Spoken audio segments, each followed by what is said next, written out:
భద్రాద్రి కొత్తగూడెం జిల్లా బూర్గంపాడు మండలంలో గోదావరి పరివాహక ప్రాంతంలో ఇసుక అక్రమ రవాణా 3 పువ్వులు 6 కాయలుగా సాగుతోంది. అక్రమ ఇసుక రవాణాకు అడ్డుకట్ట వేసేందుకు బూర్గంపాడు తహసీల్దార్ పలుమార్లు అక్రమ ఇసుక రీచ్ల వద్ద జేసీబీలతో ట్రెంచ్ కొట్టించి రవాణాను అడ్డుకున్నారు. 1-2 రోజుల్లోనే అక్రమార్కులు ట్రెంచ్లను పూడ్చి యథేచ్ఛగా అక్రమ రవాణా చేస్తున్నారు. విషయం తెలుసుకున్న ఆర్ఐ ముత్తయ్య డిప్యూటీ తహసీల్దార్ గోదావరి నదిలోకి వెళ్లగా అక్కడున్న అందరూ పారిపోయారు. ఒక వ్యక్తి ఆర్ఐ ముత్తయ్యపై దాడి చేశాడు. దాంతో రెవెన్యూ సిబ్బంది ఆ వ్యక్తిని పట్టుకుని పోలీసులకు సమాచారం అందించారు.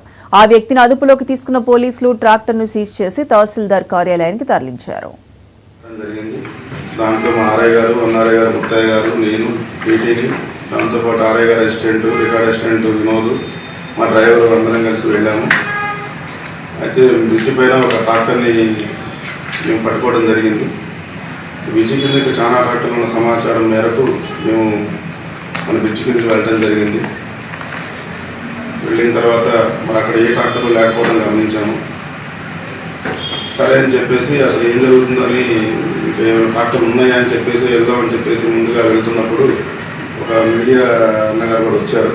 వారి సహాయంతో మేము వెళ్తున్నప్పుడు కొంతమంది ఒకేసారి ఒక 50 నుంచి 60 మంది దాకా ఉంటారు. ఒకటే పెద్ద గుంతలకు ఇసుక తవ్వి పెద్ద గోతిలా ఉంది, దాంట్లో ఉండి పడుకొని ఉండిపోయారు.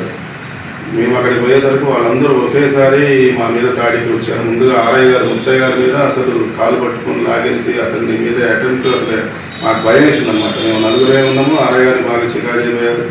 అతను అసిస్టెంట్ కూడా మీదకి వచ్చాడు. వాళ్ళందరూ పోయి ఒకతను బాగా అటాక్ చేయడానికి ట్రై చేశాడు.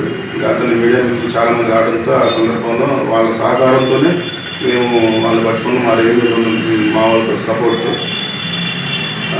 మా మీద అసలు మరి ఇట్లా జరుగుతున్నాయి. సరే మేము కోరుకునేది ఏంటంటే ఇట్లా మేము కూడా అన్నిటికీ తెగించి పనిచేస్తున్నాము, ప్రాణాలకు తెగించి. మాకు మరి పోలీస్ వారు కూడా సకాలంలో వచ్చి స్పందించుంటే బాగుండేది. వారు కూడా వచ్చారు. అట్లా సకాలంలో వచ్చుంటే బాగుండేదని మేము అనుకుంటున్నాము.